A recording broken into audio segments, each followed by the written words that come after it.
सर्वांना नमस्कार. मास्टर विशाल सर या यूट्यूब चॅनलवरती आपलं सर्वांचं पुनश्च एकदा सहर्ष स्वागत. आज सकाळपासून एक दोन मुद्दे तुमच्यापर्यंत पोहोच केलेले आहेत की ज्याच्यामध्ये CP मुंबई पोलीस भरतीसाठी 4 घटकांची लेखी परीक्षा कोणत्या दिवशी होणार आणि त्याचं पूर्ण विश्लेषण एक व्हिडिओमध्ये दिलेलं आहे. त्याच पद्धतीनं जे काही पुढची प्रोसेस आहे की पाठीमागचं जे आपण मेल वगैरे केलेलं होतं, मग कट ऑफ चेंज होईल का किंवा निवड याद्या चेंज होतील का. कट ऑफ तर त्यांनी एक आपण मेल केला होता काल सकाळी मेल मोहीम केलेली होती, ती SBCचा कट ऑफ ॲड करायला सांगितलं होता. काल संध्याकाळी तो ॲड झालेला आहे.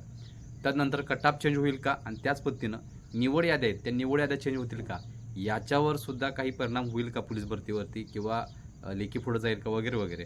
तर ते पूर्ण विश्लेषण दुसऱ्या व्हिडिओमध्ये दिलेलं आहे, ते सुद्धा तुम्ही पाहून घ्यायचं आहे.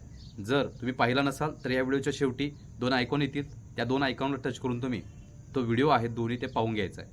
आता खूप महत्त्वाचा विषय आहे की आता आचारसंहिता तोंडावरती आहे, 3 ते 4 दिवस बाकी आहे आणि आज कॅबिनेट बैठक होती आणि कॅबिनेटमध्ये आज पोलीस भरतीवरती चर्चा होईल असं सगळ्यांना वाटत होतं.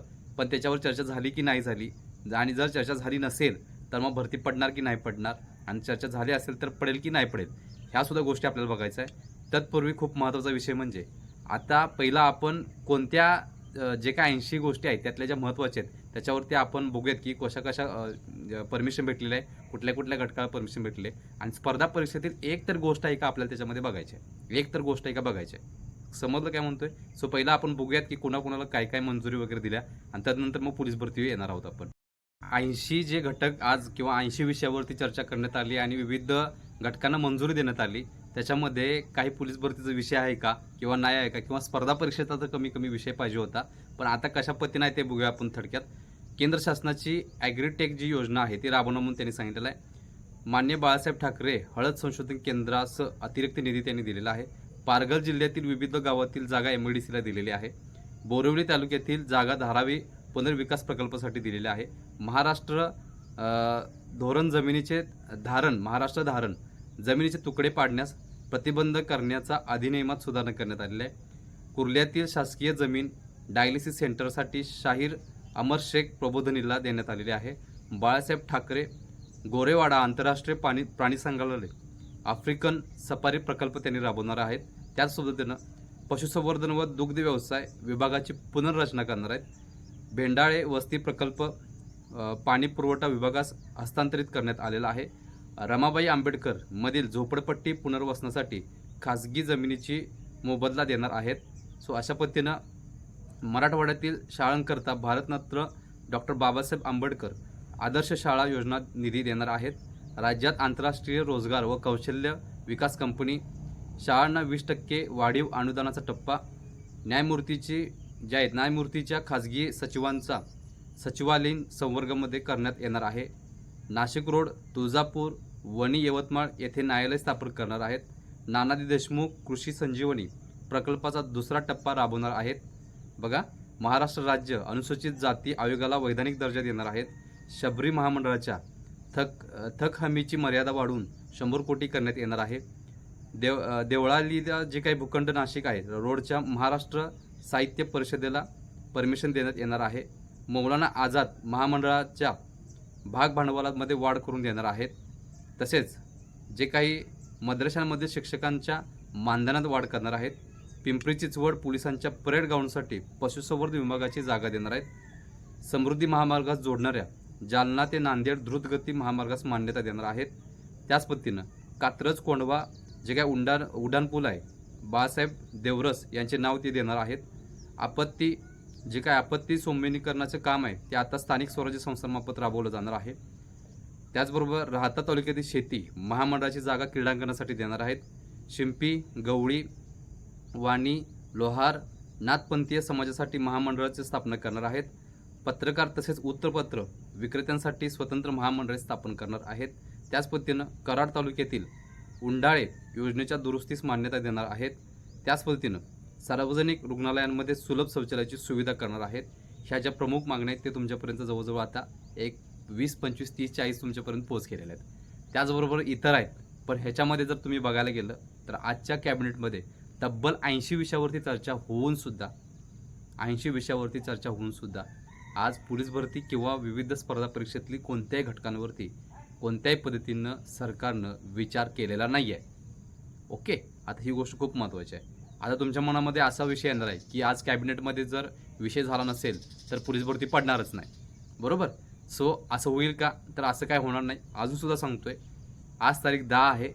ह्याच्या पाठीमागं आता गिरीश महाजनांनी मगाशी जी बाईट दिली त्या बाईटमध्ये त्यांनी सांगितले येत्या 3 ते 4 दिवसामध्ये म्हणजेच 13 ते 14 तारखेपर्यंत, 14 तारखेलाच म्हणा, 13ला सुद्धा नाही, 14 तारखेपासून आचारसंहिता लागू शकते. 14, 15, 16 त्याच्या आधीची पण एक बातमी होती की 13 ते 16पर्यंत आचारसंहिता लागू शकते. म्हणजेच 14, 15, 16 या 3 दिवसापैकी 1 दिवसात आचारसंहिता लागणार आहे. त्याच पद्धतीनं अजूनसुद्धा सरकारकडे 3 दिवस आहेत असं समजा, 3 किंवा 4 दिवस आहेत. जर त्यांना पाडायचीच असेल तर 100% त्यांच्याकडे 3 दिवस आहेत. या 3 दिवसामध्ये ते पोलीस भरती पाडू शकतात. आता हा विषय जो आहे तो सुद्धा सांगतोय, रिक्त जागेचा आढावा हा त्यांच्याकडे येऊन पडलेला अजूनसुद्धा पोलीस भरतीकडे कानडोळा केलेला आहे, एवढं लक्षात ठेवायचं. या राज्याचे उपमुख्यमंत्री तथा गृहराज्यमंत्री देवेंद्र फडणवीस यांनी एक बाईट नाही किती वेळा तर मुलांना ते बघितलेलं आहे की त्यांनी कशा पद्धतीनं आमच्या जे पोलीस भरती करणाऱ्या विद्यार्थ्यांना दिशाभूल करण्याचं काम केलं आहे हे सगळ्यांनाच माहीत आहे. एका बाईटमध्ये त्यांनी सांगितलं होतं की ही पोलीस भरती आम्ही गडबडीनं का करतोय, ही पोलीस भरती आम्ही पावसाळ्यात काय करतोय, ही पोलीस भरती करण्यामागं आमचा उद्देश काय. ज्यावेळी त्यांनी सांगितलेलं होतं ऑन बाईट ऑन रेकॉर्ड, त्यांनी सांगितलेलं होतं की आम्हाला 9,000 पोलीस भरती या विधानसभेच्या अगोदर पाडायचे. त्या व्हिडिओ त्यांना कदाचित दाखवावा लागेल परत एकदा की बाबा तुम्ही असं बोललेलं होता, ठीक आहे. मग असा विषय असतानासुद्धा त्यांनी अजूनसुद्धा पोलीस भरती करणारे जवळजवळ आता नवीन जे काही JR नवीन जे वेगवेगळे शासन आलेत, निर्णय आलेत, त्याच्यानुसार 5-5 सेंटीमीटर कमी झालेले विद्यार्थी असतील, त्याचबरोबर STमधले आणि जे काही आदिवासी विकास आदिवासी ह्याच्यामधले घटकातील जी मुलं आहेत, अशा 2 घटकातील मुलं कमीत कमी 1 लाख ते 1.5 लाख मुलं ही इन होणार आहे, त्याची नोंद घ्यायची आहे. कॉम्पिटिशन STमधली पण वाढणार आहे, कॉम्पिटिशन जे ओपनमधले त्यांची पण वाढून जाणार आहे, याची नोंद घ्यायची आहे. तर अशी मुलं परत येणार आहेत. 15 लाख मुलं जर 13 लाख किंवा 15 लाख मुलं जर आलीत तर मग लक्षात ठेवा त्यांना हे सुद्धा कळण झाले की सगळ्यात जास्त फॉर्म हे पोलीस भरतीसाठी असतात महाराष्ट्रामध्ये. या पोरांना न्याय द्यायचा का नाही हा विषय त्यांचा आहे. परत 5 वर्ष निवडून यायचं का नाही हे त्यांचा विषय आहे. परत मुलं, आता ते मुलांचा प्रत्येकाचा वैयक्तिक अधिकार आहे की कुणाला मतदान करायचं. आतापर्यंत काय केलं आहे, कुठे केलं आहे, सगळे एका माळीचे मणीच आहेत, सोडा, त्याचा काही विषयच नाही. सो त्यांना थोडासा विसर पडला असेल की पोलीस भरतीसाठी आपण असं बोललेलो होतो आणि आपण 9,000चा दावा केला होता जागेंचा, त्याच्यासुद्धा अजून कोणत्याही पद्धतीने काही सांगितलं नाही. त्याचबरोबर ह्याच्या आधीच्या पोलीस भरतीमध्ये 2022च्या पोलीस भरतीमध्ये 22-23च्या पोलीस भरतीमध्ये ज्यावेळी रिक्त जागेचा आढावा मागवला होता त्यावेळीसुद्धा सगळे परिपत्रक आऊट झालेले होते. अजूनसुद्धा एक सुद्धा परिपत्रक आऊट झालेलं नाही आहे. फक्त जे काही मागवले विद्यार्थ्यांनी ते माहितीच्या अधिकार जो आहे त्याच्या अंडरमध्ये सगळ्या गोष्टी मागवलेल्या आहेत, ठीक आहे. सो अजूनसुद्धा शासनानं डिपार्टमेंटनं गुप्तता बाळगलेली आहे. पोलीस भरती पाडायची की नाही पाडायचं हा सगळा विषय त्यांच्या हातात आहे. पण त्यांनी जे बोललेलं होतं ते त्यांना करावं लागतंय आणि कुठंतरी त्यांना विसर पडला असं मला वाटतंय. तरीसुद्धा विविध मुलं आहेत, त्यांनी फडणवीसांना भेटून, मुख्यमंत्र्यांनी भेटून नवीन पोलीस भरती लवकरात लवकर पाडण्यासाठी त्याच पद्धतीनं मुलांना जे काही शेवटची संधी आहे वयवाढीचा विषय तो सुद्धा द्यायला सांगितलेलं होतं आणि ते वारंवार त्यांनी अगदी शेवटच्या दिवसापर्यंत आठवण करून दिलेल्या आहेत. मग आठवण करून दिलेल्या असतानासुद्धा आज तब्बल 80 विषय त्यांनी जे काही कॅबिनेट बैठक होती त्याच्यामध्ये त्यांनी मंजूर केलेले आहेत. फक्त आणि फक्त ही जी जागा तिकडं त्या ह्याला जागेला ते मान्यता दिली. जागेंचा विषय आहे इथं, जागा म्हणजे काय आपल्या जमिनींचा विषय आहे फक्त, आणि ह्याला नाव त्याचं नाव ह्याला, आणि फक्त पैसे वाढवून दिलेले आहेत एक ठिकाणी. एवढंच जर आहे का तुमचं, एवढाच विषय आहे का तुमचा कॅबिनेटचा? बाकीसुद्धा घटक आहेत, त्या घटकाचा तुम्हाला विचार करायला पाहिजे होता.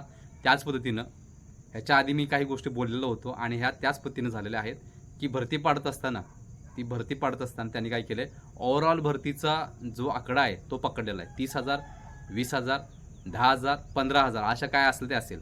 ते कशा पद्धतीनं MPCची ॲड पडली, ग्रुप B ग्रुप Cची काय ॲड पडलेत तुम्ही बघा, किती ॲड पडल्यात जागा तुम्ही पकडा. ग्रुप Cचे किती जागा पडल्यात विचार करा. मागच्या तुलनेमध्ये जरी कोविड असलं तरी जागा जास्त पडल्या असत्या तरीसुद्धा जवळजवळ 8-7 महिने ॲडला लेट झाला आहे. आणि ॲडला लेट होत असतानासुद्धा यांनी जागासुद्धा कमी काढल्यात. त्यामुळे मुलांचं वय निघून आले आणि आता विषय अशा पद्धतीनं आहे की MPC झालं, त्याच पद्धतीने समाज कल्याणच्या सुद्धा जागा पडलेत किती जागा पडल्यात तुम्ही सुद्धा बघितल्या असणार आहेत, जास्त जागा नाहीच आहेत. ग्रुप बीचं पण तसंच, ग्रुप सीचं पण तसंच, सरळ सेवाच्या मार्फत जे काही समाज कल्याणची जागा पडले तसंच औषध निर्माणचा सुद्धा विषय त्याच पद्धतीने झाले. ते सुद्धा जागा तुटपुंच्या पडल्यात आणि पडतील कुठंतरी, पण त्या जागा सुद्धा कमीच पडणार आहेत. आणि ओव्हरऑल सांगताना ते मोठा आकडा सांगणार आहेत. म्हणून मी याच्या आधी पण बोललेलो होतो की डिपार्टमेंटनं किंवा जे काय आता भीक मागतील मतांची, त्यांनी सांगावं की एवढ्या जागा रिक्त आहेत पोलीस डिपार्टमेंटमध्ये, 30,000, 35,000, 40,000, त्यातले आम्ही 9,000 भरवलो आहे, 7,000 भरवलो आहे. कसं वाटते बघा, हा विषय खूप महत्त्वाचा आहे. त्यामुळं पोलीस भरती पडणार की नाही पडणार आता हे सगळं सरकारच्या हातात आहे, लक्षात ठेवा. त्यामुळे अजूनसुद्धा त्यांच्याकडे 3 दिवस आहेत. या 3 दिवसांमध्ये पडली तर आणि तरच सगळा विषय होऊ शकतो. अदरवाईज ही पोलीस भरती जर मध्ये एकदा त्यांनी सांगितलेलं होतं की डिसेंबरनंतर पडणार वगैरे, तसं झालं तर जागा कमी येणार, परत सरकार बदललं तर मग सगळी नाटकं चालू होणार, परत ते कधी पाडतील तेही पाडतील आणि परत पोरं वयातनं निघून जातील. आता ज्यांचं त्यांनी म्हणतात की आम्हाला शेवटची संधी द्या आणि आता ॲड नाही पडली तर परत 1 वर्ष वाया जाणार पोरांचं. म्हणजे 1 वर्ष पोरांची वय निघून जातील आणि पोरांच्या आयुष्याची राख रांगोळी होईल, हे मात्र नक्कीच आहे.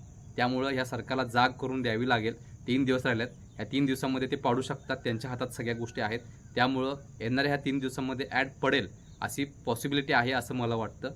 सो बघूयात काय होणार आहे. सर्वांचं लक्ष तिकडंच आहे, पण कुणीही खचून जाऊ नका.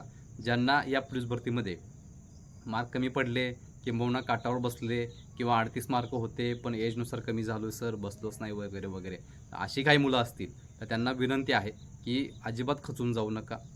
अनुभवातून सुरुवात राहू दे, यावेळी झिरोतनं सुरुवात नको आहे, लक्षात ठेवायचं.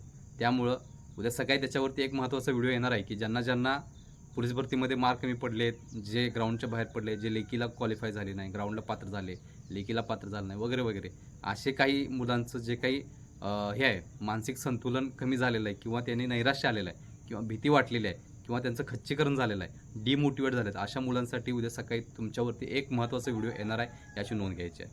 त्यामुळं आज कॅबिनेटकडे सगळ्यांचं लक्ष होतं. अक्षरशः भरती पडेल किंवा भरतीसाठी मान्यता देतील असं मला वाटत होतं, पण पूर्ण निष्फळ ठरलेलं आहे. परमिशन दिलेली नाही आहे आणि अजूनसुद्धा पोलीस भरतीवरती कोणत्याही पद्धतीनं तिथं चर्चा झालेली नाही, याची नोंद घ्यायची आहे. फक्त या 3 दिवसांमध्ये पॉसिबिलिटी आहेत आणि सरकारनं हे पाडायलाच पाहिजे, त्यांना पर्यायच नाही आहे. आणि हे जे काही लाखो विद्यार्थी या पोलीस भरतीची तयारी करणार आहे, त्यांचं लक्ष फक्त त्यांच्याकडे लागून आहे. त्यामुळं कळकळीची विनंती आहे की तमाम जे काही मुलं मुली आहेत पोलीस भरतीची तयारी करणारे, त्यांचा डोळा फक्त सरकारकडे आहे आणि कधी ॲड पडेल या दृष्टिकोनातून सगळे त्यांच्याकडे व्ह्यू किंवा त्या दृष्टिकोनातून त्यांच्याकडे ते बघत आहेत, एवढं लक्षात ठेवायचं. त्यामुळं सरकारला विनंती आहे, आता एक करा सर्वांनी, हा व्हिडिओ सर्वत्र शेअर करा, जेणेकरून त्यांना आठवणी तर होऊन देत कमीत कमी, बाबा आपण काय बोललेलो होतो, काय सांगितलेलं होतं, वयवाढ देणार होतो. त्याच पद्धतीनं जे काही पोलीस भरती नवीन 2024ची, म्हणजे 1 जानेवारी 2024 ते 31 डिसेंबर 2024 आम्ही एवढ्या जागा पाडणार होतो किंवा अंदाजित जागा सांगितल्या होत्या.